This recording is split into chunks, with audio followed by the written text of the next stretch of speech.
quand est-ce que bango ici se leva boye martela beta la mesa pour la vie sociale à bas congolais.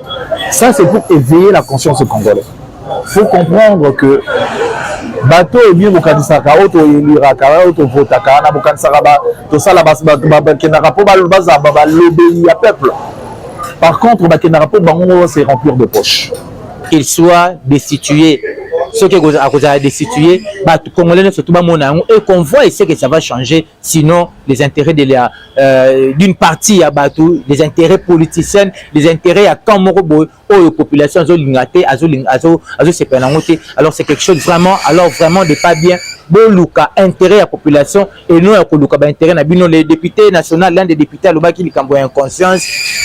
Il y a ces députés qui a retiré, mais il n'y a pas plus petit mot, ou encore il n'y a pas plus grand mot qu'inconscience. Parce qu'on vous voit rouler dans des jeeps, on vous voit rouler dans des belles villas, on vous voit dans des positions,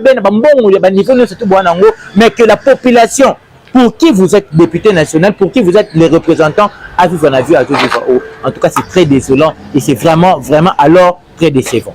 Député, baza naïveté. Surtout dans le Parlement, ce qui se passe en interne, ils sont dans la légalité. Selon les règlements d'ordre intérieur, la salle pétition la bango, la monique ou abando kamba bango, et aussi m'insulter. Alors, pour l'anglais, je pense que c'est ça la démocratie. Et nous avons quelque chose de très important. Nous avons pardon, c'est qu'il y a des problèmes. Pour moi, ceux qui ne sali na yebi eloko na salité na rosenga pardon te. Caméra na poids au caméra zanango ancien politique pas bengue pacificateur. Akoki ko senga pardon te. Mais ceux qui a sengi pardon, c'est-à-dire a yebi ke asali mabe. Lokola asali mabe ayeba ko sisi. Mais oh biso ba administration muke détournement ya ba bongo na bango ba perdien na bango. Ba prime na bango. Mais oh ezana kata C biso to yebi te. Combien oh caméra détourné.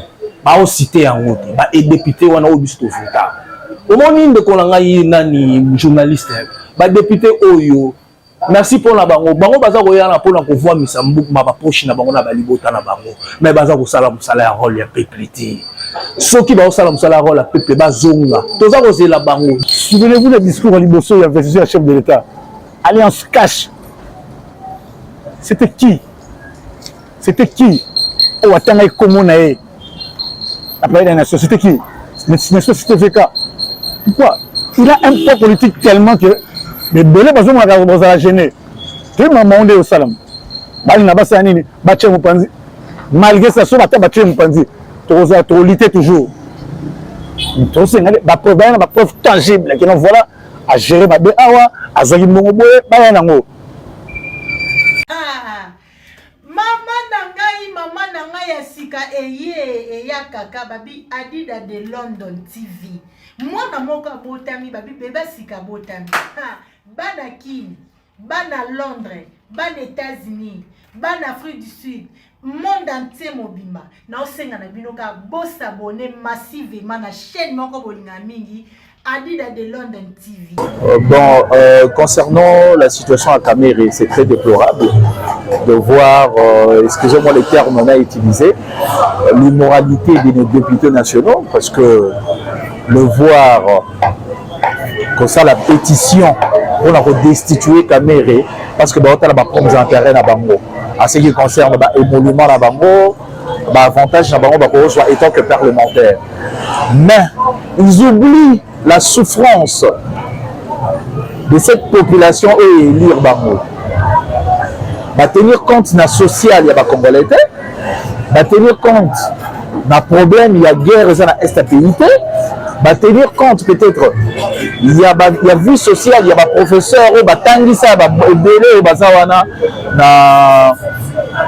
la carte de l'Assemblée nationale, la carte du Parlement, va tenir compte de l'enseignant. Quand est-ce que Bango ici se leva boye, martela, beta la mesa pour la vie sociale à bas congolais. Ça c'est pour éveiller la conscience congolaise. Il faut comprendre que bato bien bokanisaka oto yeliraka oto votaka na bokanisaka tosala bakendaka mpo bazaba balobeli ya peuple. Par contre bakendaka mpo bango c'est remplir de poche. Moi en tout cas je suis dans cette optique, je suis dans cette définition parce que c'est très inconcevable de constater la situation que traversent les pays et voir le député national élu par le peuple qu'on s'acharne ou bien qu'on ça la démarche ou qu'on ça la revendication par rapport à l'avantage et tout ce qui va avec. Je demande seulement à la population congolaise de se réveiller, de prendre conscience. C'est très important. Dans le scrutin, M. Royaka, ce qui est l'élection 2028, il y a tous à la Mayeli, tout à la Batumini, votons utile.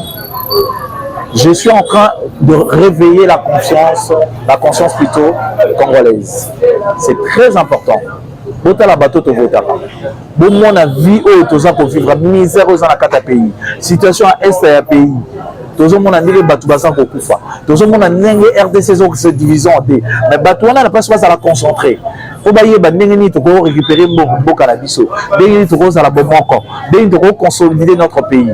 Ndengeni peut social ba congolais ko ko bonga. Ndengeni to ko bongisa pe salaire il y a ba fonctionnaire. Ndengeni to ko bongisa pe salaire il y a ba enseignant.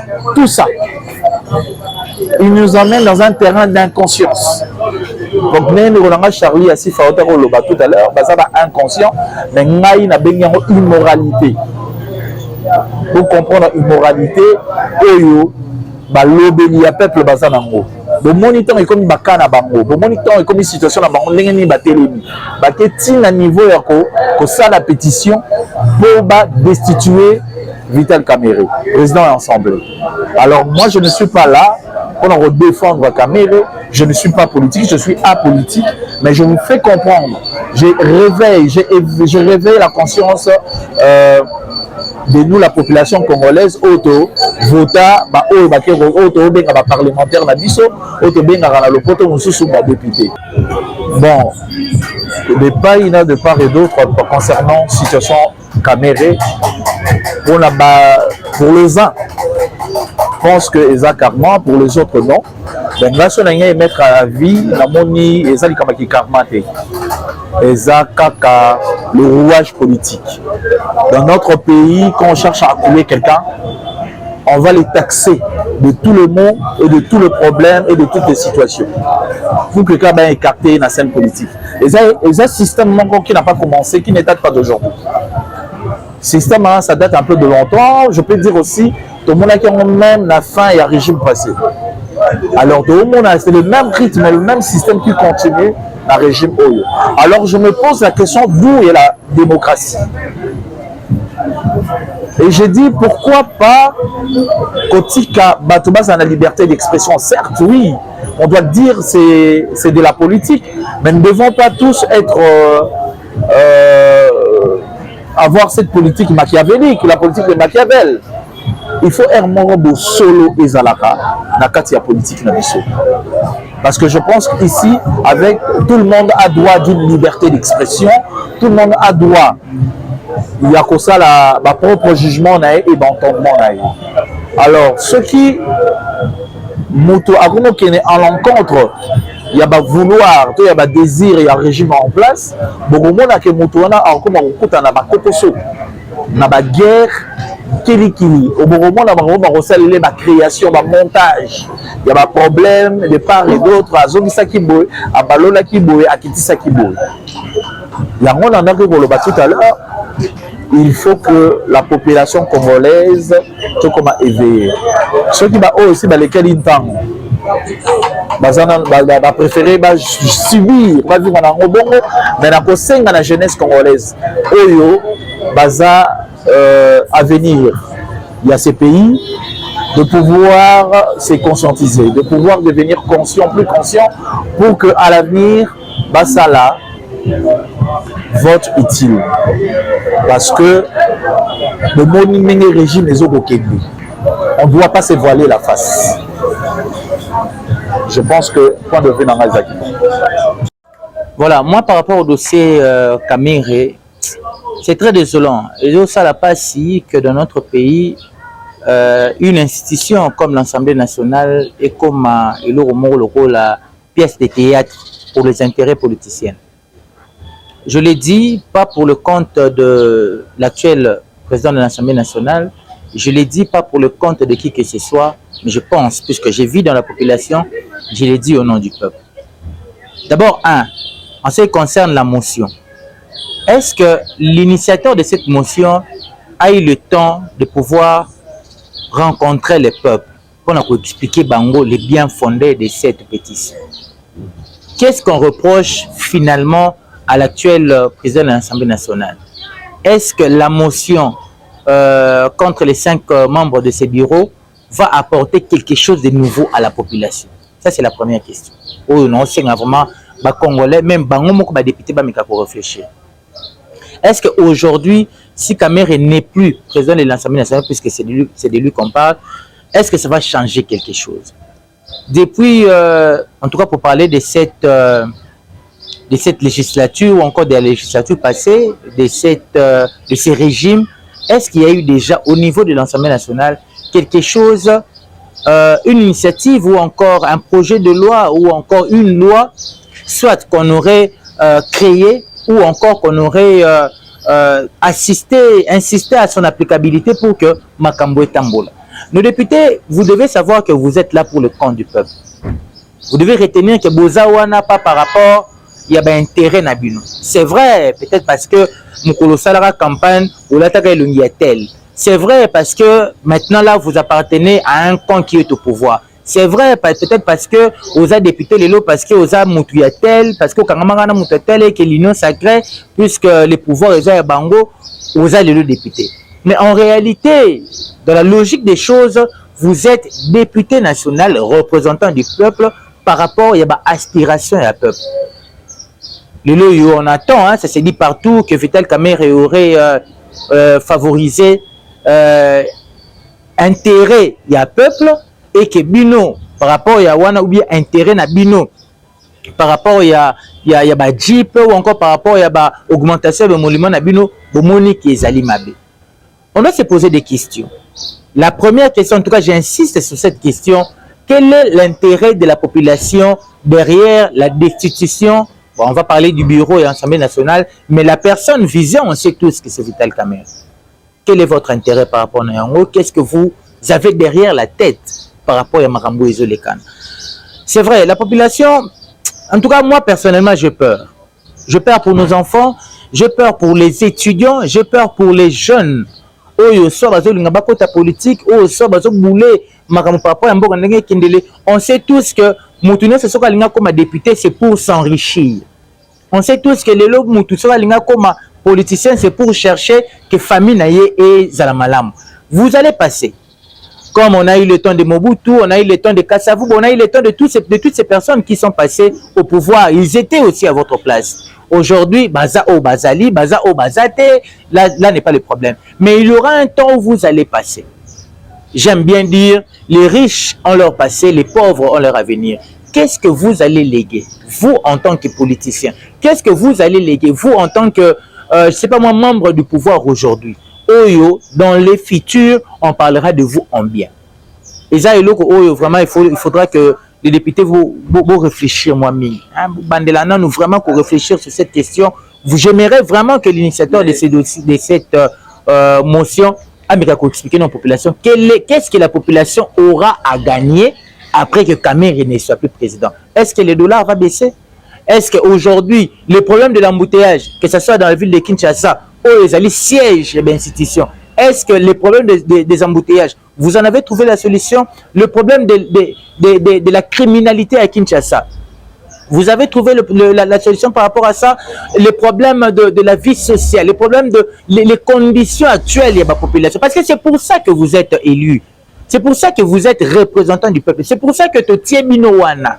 Peut-être que bon voilà, le quoi dans un cas Fachi, l'actuel président sait que la population mais est-ce que vous réfléchissez au moins? En tout cas, messieurs les présidents de la République, avec beaucoup de respect, j'aimerais vraiment que Namutu Nayo, c'est qu'un jour, puisque vous n'êtes pas éternel, un jour vous allez passer. Vous êtes un humain. Et vous êtes appelé, d'où la Constitution parle de 5 ans renouvelables une fois. Donc, il y a un temps où toutes ces choses vont s'arrêter. Mais est-ce que le kaka loko la fait de paille? Est-ce que le kaka loko la ndenge batumusu ba leka eloko moko te salama? Nous avons cru, quand nous avons vu Félix Tshisekedi devenir président de la République, nous avons cru, nous avons eu beaucoup des aspirations de se faire ma case. Mais est-ce que les attentes de la population, est-ce que trouvez-moi mouké sens nango? Est-ce que trouvez-moi mouké, est-ce que la population s'est quand même réjouie du fait que l'élo Yotozana Félix Tshisekedi comme étant président? Et je crois que l'Assemblée nationale n'aide pas. Et je crois que ce dossier à Cameroun, beaucoup de gens disent que bon, et ça pour nous éviter accord à Nairobi et consort. Bon, quand vous avez fait ces accords-là, nous la population tous a raté. Tant que bébé libino bisope tous a raté. Mais à un certain niveau, bota la capé. Les riches ont leur passé, les pauvres ont leur avenir. Tout coq qui chante aujourd'hui fit un œuf. Lobby, et que vos enfants, ceux-là qui portent vos noms, ceux-là qui portent Combo Nabino, resteront dans la société. Parce que, comme on a bu éthique, on a parlé de la famille Mobutu aujourd'hui, on en parle. La famille Kassavou, même si Bazan ma poste, mais ils sont là, ils vivent avec nous. La famille Kabila, même si Bazan ma poste, mais ils sont là, ils vivent avec nous. Chacun sait comment est-ce que Tolobara Makamu par rapport à Combo, il y a Moutouna Moutou. Et aujourd'hui, qu'est-ce qu'on dira après que Félix Tshisekedi ne soit plus président? Qu'est-ce qu'on dira de lui? Qu'est-ce qu'on dira après qu'aujourd'hui, Mbosoko Diapouang, à qui le pays a tout donné? Un monsieur qui a été plusieurs fois ministre dans notre pays, législatif, où il a été président. Je ne sais pas ce que la population a retenu par rapport à Mbos. La population a retenu par rapport à Cameroun. Alors, je pense que c'est un système Oyo. Les vieux politiciens, ici, je ne vais pas faire la guerre des générations, mais je pense que Mikolo, la politique, arrêtez un peu de compter que pour vos intérêts. Arrêtez un peu de faire des choses car pour Nabino, pour vos enfants, pour vos familles. Pourtant, vous utilisez le pouvoir que le peuple vous a donné, utilisez les prérogatives que le peuple vous a donné pour arriver à vos fins. En tout cas, la question reste, j'aimerais vraiment que les députés initiateurs de ces motions, parce que Zalakana, il y a UNC, à UNC, à Kenangambu, il y a UDPS aujourd'hui pour faire une motion contre son ex-président, en fait, l'ex-président de son parti. Contre le président de son ex-parti, voilà, je voudrais dire comme ça. Et c'est le Romoro et Zabienté, il faudra vraiment, alors vraiment, pour vos propres intérêts, détruire l'intérêt de la population. Aujourd'hui, Cameroun ne soit plus président, le ciel ne va pas tomber, mais est-ce que Ekozala, ajouter il y a bien la population, ou bien ça sera seulement pour vos intérêts? La récolte des signatures est qu'elle est bien. J'aimerais, Cameroun n'est pas souvent, non, il faut démissionner. Bon, si Cameroun démissionne, le ciel ne va pas tomber. Moi, je voudrais vraiment que Cameroun aille jusqu'au bout dans les Cambo, qu'il soit destitué. Ceux qui ont destitué, et qu'on voit ici que ça va changer. Sinon, les intérêts d'une partie à Batou, les intérêts politiciens, les intérêts à Kamorobo, aux populations, alors c'est quelque chose vraiment, de pas bien. Boluka intérêt à la population et nous intérêt les députés nationaux, l'un des députés à l'Obaki qui a inconscience. Il y a ces députés qui a retiré, mais il n'y a pas plus petit mot, ou encore il n'y a pas plus grand mot qu'inconscience. Parce qu'on vous voit rouler dans des jeeps, on vous voit rouler dans des belles villas, on vous voit dans mais que la population, pour qui vous êtes député national, pour qui vous êtes les représentants, à vivre en avis, à vivre en haut. En tout cas, c'est très désolant et c'est vraiment, alors très décevant. La question est de savoir ce que c'est karma, où ils ont les caméras par rapport à dossier à Moutamba, par rapport à la position à Yendengini Nezaki, un peu critiqué. Moi, je pense que tout celui qui, aujourd'hui dans notre pays, en tout cas, permettez-moi d'être un peu plus clair dans mes propos, permettez-moi d'être plus libre par rapport à ma pensée Nangaï. Je pense qu'à chaque fois, quelqu'un serait une menace, dans le sens il y a pouvoir actuel. Quelqu'un qui peut être aujourd'hui, Moutoumoko ou Congola, côté la miso, Baruko Misaïka ennemi à président. Dire que c'est un karma, je ne pense pas, mais c'est plutôt les systèmes où ils ont tambour dans la Katambo Kanabiso et comique. Quand il face aux intérêts Nabango, les autres intérêts, il faut se taire. Je pense qu'à mon niveau, à mon sens, c'est ça pensé mon quoi bongo. Dire que c'est un karma, la politique, on la connaît dans notre pays, comment ça évolue. Vous savez, alliance na oyo pour trouver ben intérêt. Quand tes intérêts ne se retrouvent plus, comme au Luka Olongolaye, c'est presque ça en fait. C'est presque ça. Nous avons vu comment est-ce que Moutamba a épaté la jeunesse, que ça soit avec le peu de temps, ça lit une année ou quelques mois. Avec ce peu de temps, je pense que la population a comment il faut trouver un sens dans ce que Moutamba était en train de faire. Alors, dire aujourd'hui que Kamer répète ça karma, à l'époque, on se rappellera de la vidéo où, à l'époque où Vital Kamer était aussi président de l'Assemblée nationale, où salaire et professeur. Il y a eu même un des hommes de Dieu de notre pays à l'époque, il était encore député. Il n'est pas beau que ba matissé là professeur salaire. Alors ça biloko oyo face aux intérêts personnels, il y a Kamoro Boé. Quand quelqu'un ne joue pas le même jeu na bango, ba lukaka ba écarté. Ça n'a rien du karma, ça n'a rien de ce qui a été ça au frappé. En tout cas, la logique est que Batika, bato bazwaka mboka en otage pour leurs propres intérêts, Batika au sable quoi. Bon, moi je pense que les députés, bango baza naïveté. Surtout dans le Parlement, ce qui se passe en interne, ils sont dans la légalité. Selon les règlements d'ordre intérieur, basali pétition la bango, monique ou abando kamba bango, et aussi m'insulter. Alors, pour l'angaï, je pense que c'est ça la démocratie. C'est la démocratie parce que Moutouma, à cause de la éternalité, n'aperçoit l'Assemblée nationale. Le bureau attend parce que depuis l'Assemblée nationale, tout le monde attend de interpeller membres du gouvernement sur la gestion de la chose publique. À part le cas, on a dans Mikolo Tcholeka, il y a Moutamba sur le détournement. Mais certains ministères, ils ont régalé dans le biso. Ils ont une faille. Biso te voter bango pour que biso peuple, tout le monde a clair. Basunga tata mokonzi mboka Félix Antoine Tshisekedi. Ba oyo bazo représenter biso dans le parlement. Ceux qui mamoni que o moko la bango baponaki qui azo ça pour ça oyo eza pour na ba peuple te. Attention bango na makanisi na bango bamoni muto ici ba bombe na sac na ba poche pour apporter impulsion pour le changement dans ma mycolotique parce que tata mokonzi mboka azo bunda tongo butuna moi akokene mikila poto pour la solution pour la mboka. Mais sikoyo ba oba kamba biso na parlement o biso de tindali ba députés nationaux ceux qui bamoni elo wa malonga ezaki motion wana baza dans la légalité règlement de l'intérêt pesi bango ndingisa ceux qui essengi kokoisa oyo azokamba bango biso peuple tozotala kaka tozozibeli. Je pense que c'est ça la beauté de la démocratie. C'est ça la démocratie.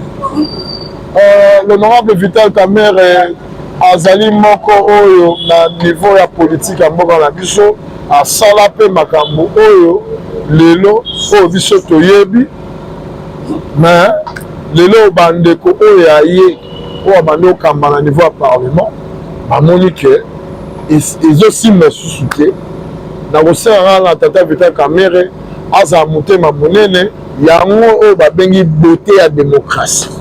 Voilà un peu la malikanisi en tant que citoyen congolais. Je pense que tout tika ko luka ba tout beta na ba biceps to luka ko bongo la makambu ezali na ndingisa la bango en tant que ba éli à peuple bango bandeko o baza pour le parlement ba moni aussi m'insulté ba moni que de Kamer pe appel mananu comme ça on va peut-être encore apporter des changements radicaux au niveau de l'Assemblée nationale. Parce que, comme on dit, les autorités budgétaires, c'est le Parlement. Makambo belé aussi maintenant na mboka. Bango baza loko la poumon. Ya kosala ba loi tata mokonzi mboka ye azo siko lingisa ya ko promulguer et que peut la Sénat, makambo etamboli, toujours besoin de changement à Mboko, toujours besoin de confliter. Bon, pour les Tanissinanga, il n'a pas le bas. Les affaires à carrière politique en tant qu'analyste. En politique, il n'y a jamais de merci, il n'y a jamais de pardon. C'est-à-dire, en politique, tous les coups sont permis. C'est-à-dire, il faut être fort. En tant qu'un grand politique, et l'autre, on est dans l'impact monté. Il y a pardon. Politique, et ça, l'ingomba théoyo. Quand on a une institution, on a le parlement, on a un bolimbis.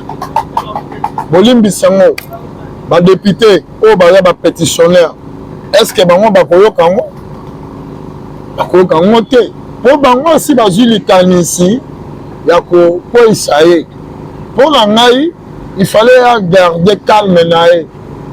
En tant que deuxième personnalité de la République, de l'institution de Kamba Parlement, ça ne servait à rien de demander pardon.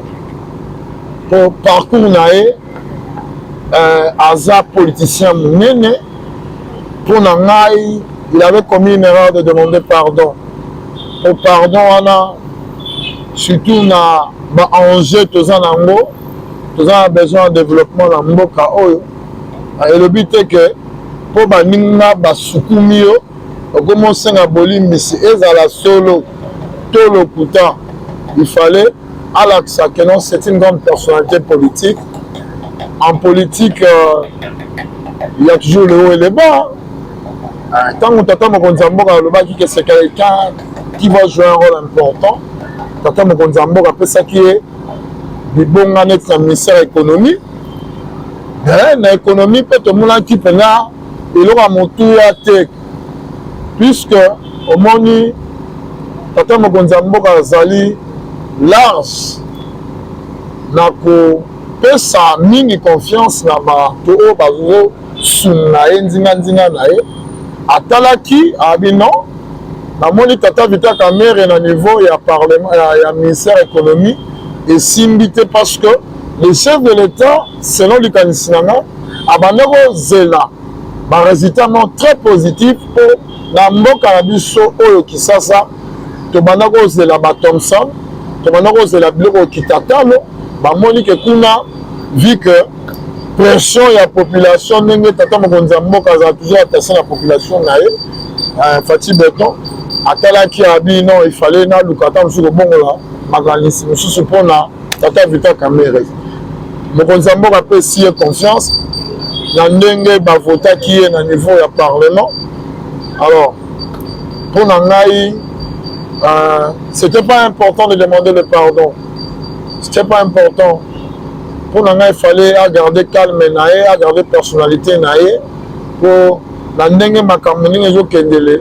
Tata Mokonzamboka a besoin d'un résultat concret et positif pour l'entreprise d'action et de développement de la République démocratique du Congo. Tout le monde a que bango tout bazan le parlement makamuni komi ko changer, ba voter ba loi, ba interpeller pe ba ministre. Si qui n'a monté, papa yala noa justifier la biso awa et je simbate. Alors pour moi je dis et ça dans fin du monde la vie continue à garder calme naé. Donc c'est un grand politique dans l'histoire en Mboka na biso Kamere vaut quelque chose mais pour l'angaï l'honorable Vita Kamere veka ndenge ba bien les pacificateurs alata mutema munene mais tant mususu omoni nzambe aza na ba réalité na ye na makambo ocho le kala mikro ocho le kala mboka oyo ndenge ndeko na biso mutamba nzambe nalobaka mabe nyonso tosala na mokili efutamaka mais naza juge te mpo naloba ke likambo ya ndeko Constant Mutamba parlement ezalaki na tort to ezalaki na raison biso tozalaka baobservateur mibeko ya mboka ezali oyo ezokamba biso nyonso na ndimisa Tata Mokonzamboka en tant que commandant suprême des forces armées le magistrat suprême. Je pense que na intelligence ya na ye na mayele oyo nzambe apesi ye aza koobserve parce que na calme oyo tata mokonzi ya mboka azalaka nango Faci Beton, je ne pense pas qu'il va s'ingérer dans des problèmes pareils na niveau Assemblée nationale pour que apesama liloba po kuna eza institution moko eza à part. Tata mokonzi ya mboka mpona ye eza ke Congo est avancé. Donc voilà un peu ça comme ma petite contribution pour ndeko na biso l'honorable professeur Vital Kamerhe. Merci. Merci beaucoup, monsieur le journaliste. Michel Lodi, selon analyse personnelle, nous avons vu que les gens ont voté, les députés ont voté, monsieur va voter à l'encontre de monsieur le président du Parlement, monsieur Vital Kamerhe. Pourquoi? Parce que Babylone on est énuméré selon que la gestion n'a rien au Parlement. Pourquoi Bazali Ngonga oh kaka pour voter la motion alors que Makambo Bela soit sur les alliés. Banda carton ba vanda yiwana. Pourquoi voter la motion là? Seulement na tomoro une pathétique il y a beaucoup aux gens qui ça, la guerre est passée par là, les embouteillages, l'infrastructure là, vétus c'est ça là. Mais là, on est important, on est la terre, on voter la motion parce que on est dangereux, on a des séances électorales et les oya. Donc, on a dit que les alliés font débat, ce n'est pas le moment. Tout justement, Vital Kamerhe a saigné pardon, ça veut dire que se rendre coupable quelque part, à nier des coupable. Non. À saigné pardon, on n'a pas revenir. Pour ébélé la vérité au siège parce que vous êtes intoxiqué de ça et là dans la partie de sous pour n'a pas contestation de plénièreté par les alités que pour nous l'accès il est inculpé à une marambo non tout confond de marambo par les alités pour n'a pas zonga ba vanda ilongo ba ye ba ko bongisa place ni ne ba selon bango parce que manda ka le ba déjà pour le voir qui monter et pour profiter de temps tu y dit je vais jouer en ango. Ah mais non, à ce citoyen congolais, jusque-là, à sa président de l'Assemblée nationale, quelle preuve? Ils ont prouvé qu'il n'y a aucune preuve. Il a mes gestions, nous tout est ma mission. Personne n'a pas la télé. On a qui m'a dit, on a député, on a parlement. Même les autres juristes. Tu es juriste, tu es la matière. Et puis, de surcroît, journaliste.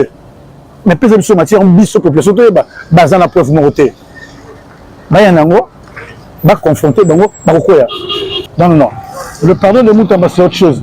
Le pardon de Moutamba selon le juridique à déplacer qui est local à l'insu il y a battu sous. Selon la loi juridique il y a bango va battu droit parce que moi je suis pas juridique, je suis pas juriste.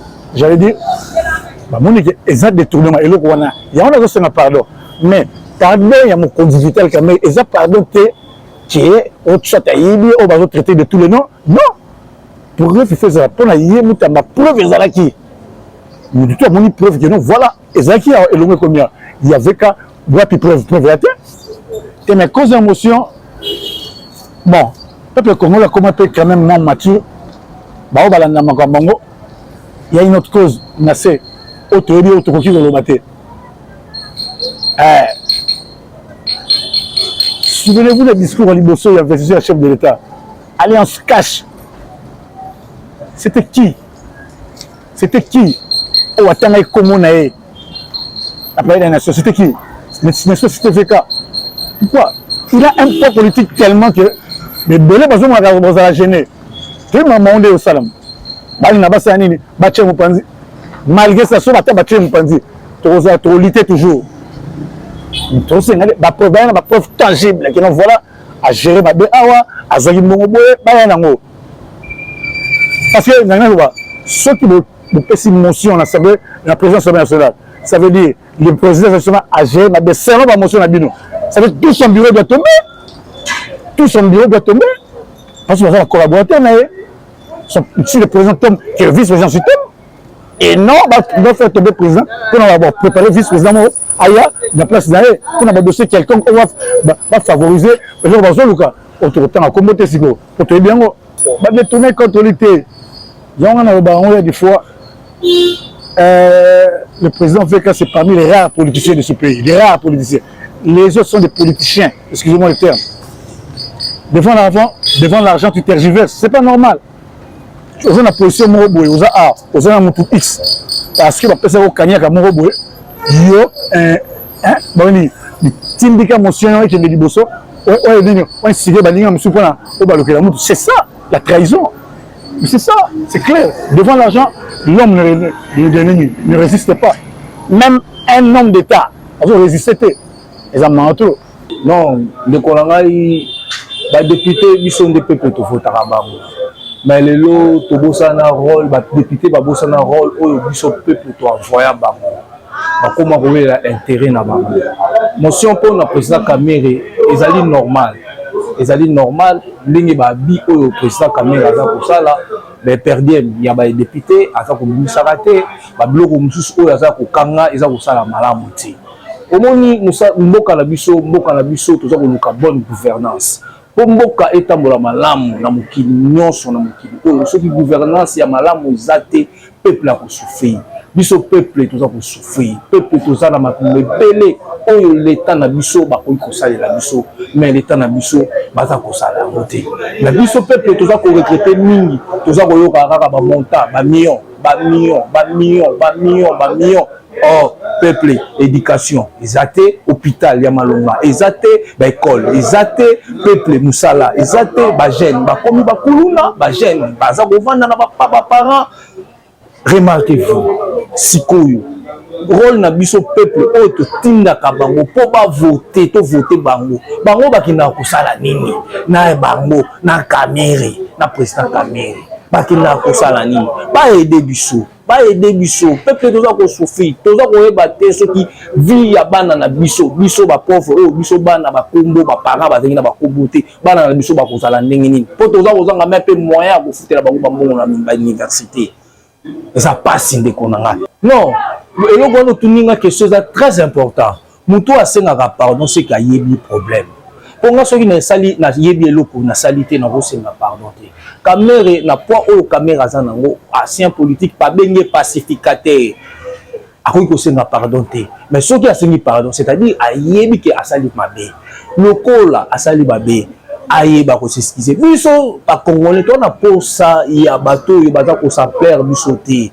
To bato baza ko se pelisa biso te. To za na posa ya bato baza ko sala misala. Oyo eza komona na oyo peuple aza na posa na yango. Oyo président Félix aza na posa na yango. Mais soki tozaka na posa kaka te, famille Mbemba, famille Kabila, famille nani, famille nini, biso toza na ntina na yango te. Po bango déjà bazwa. Biso siko ba petit peuple, toza na posa ya biso, ba poa wana, ba oyo pe ba bilingi ba université, baza na posa ya kotanga. Baza na posa pe basala. Ba kosala ndenge nini, aussi longtemps. Bango baza kaka aussi longtemps bango balingi kobimisa bana oyo basisi classe te bango expérience ngo na ndenge nini question yango wana ndeko na ngai imaginez-vous poa na politique ezalaka te mutu azwaka expérience na musala soki aza kosala te aza expérience te aussi longtemps biso tozali koyoka ngo bango bayeba cachette baza koloba makambo na cachette mais oyo biso babimisa so muke détournement ya bambongo na bango baperdiem na bango baprime na bango mais oyo eza na kati ya se biso toyebi te combien oyo caméra détourné baocité yango te badéputé wana oyo biso tovuta omoni ndeko na ngai nani journaliste badéputé oyo merci mpona bango baza koyana mpona kovwamisa mbuku bapoche na bango na balibota na bango mais baza kosala mosala ya rôle ya peuple te soki baosala mosala ya rôle ya peuple bazonga toza kozela bango 2006 2008 eza kokende toza kozela bango bakoya kaka na bahistoire na bango mais eloko nini bango basali eloko nini balobeli peuple po kaka kotelemela kamere mpona mbongo mpona baintérêt na bango intérêt ya peuple bango balobi nini question biso oza kotuna bango kaka ya mbongo na bango baotelemela kamere bosikoyo ya peuple balobelaka nini peuple oyo gouvernement oyo baza kosala mpona peuple bango baza koloba nini